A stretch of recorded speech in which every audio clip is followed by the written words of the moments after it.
Hello everyone, Molly's ক্যানভাসের আরেকটি নতুন ব্লগে আপনাদের সবাইকে স্বাগত। আজকে আমাদের দীঘা ট্যুর ডে 2তে এসে পৌঁছেছি এবং সেকেন্ড দিন আমরা সকালবেলায় চলে গেছিলাম। আমরা যে রিসর্টটায় ছিলাম সেটা উদয়পুরের বিচের পাশেই ছিল, তাই উদয়পুর বিচে চলে গেছিলাম। উদয়পুর বিচে গিয়ে এইখানে দেখছিলাম যে অনেক এই বোট রাইডিংগুলো হচ্ছিল।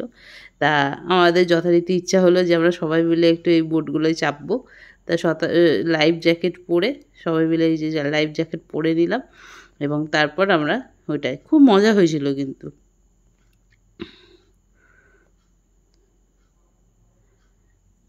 এই যে এই বোটগুলো আছে পিছনে, এই বোটগুলোই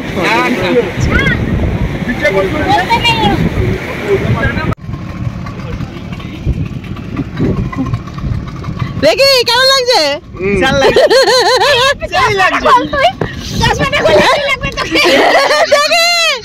দাদা ভয় পেয়ে গেছে আমাদের, ভালো লাগছে। আমরা ওইভাবেই এসছি।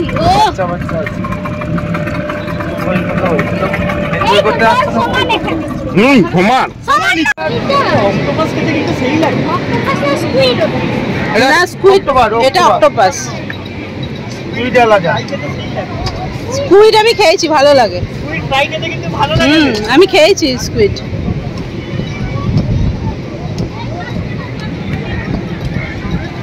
এইগুলো দিদি এই কি বলে অক্টোপাস গুলো কত দাম?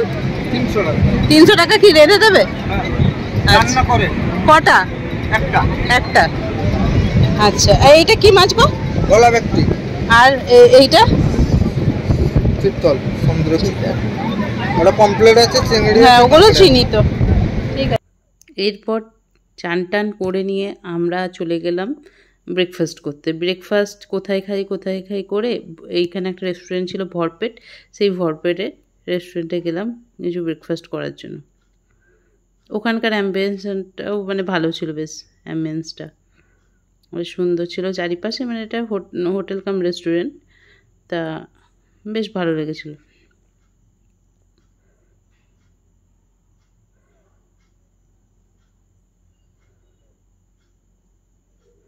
এখানে আমরা প্রথমে চা অর্ডার করেছিলাম এবং তারপর ধোসা অর্ডার করেছিলাম, দিয়ে ধোসা খেয়ে নিলাম আমরা।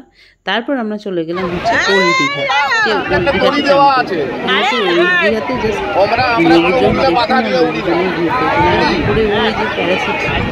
প্যারাসুটের উঠছে, ওইটাতে চাপার খুব ইচ্ছা ছিল, কিন্তু আমাকে চাপতে দেয়নি। হ্যাঁ, পড়ে যাবে করে ভয় পাই, ওখানে উঠতে দেয়। আমার খুব ইচ্ছা ছিল, আমাকে ভয় পাইয়ে ছাপতে চাইতে বলছে না, কোথায় পড়ে যাবে। কিন্তু এত দেখি লোকজন, এত ভিড় দেখে ওল্ড দীঘাতে আর সেদিনকে ওখানে চান করতে পারিনি, এত ভিড় ছিল। তারপর আমরা ওখান থেকে চলে গেলাম তালসারির উদ্দেশ্যে। এই যে তালসারিতে গেলাম এবং ওখান থেকে বোটে করে একটা আমাদের আইল্যান্ডে নিয়ে গেল তালসারির উদ্দেশ্যে। এই যে এই আইল্যান্ডটা জঙ্গলের মতো ছিল, এখানটা তালসারির উদ্দেশ্যে গেলাম। ওইখানে গিয়ে আমরা তো মেনলি লাল কাঁকড়া দেখতে গেছি, বেশি দেখতে পাইনি, কিন্তু একটা দুটো দেখতে পেয়েছি। এই যে একজনা ধরেও ছিল এই লাল কাঁকড়াটা, দেখুন। যাক, লাল কাঁকড়া দেখা অবশেষে পাওয়া গেছে। তারপর এই একটা এরকম একটা কীরকম দেখতে পাওয়া গেল, দেখুন। এটা অদ্ভুত একটা সি ক্রিয়েচার্স, আমি দেখিনি এটা কখনো। এগুলো করে তারপর আমরা আবার আমাদের হোটেলের উদ্দেশ্যে চলে গেলাম।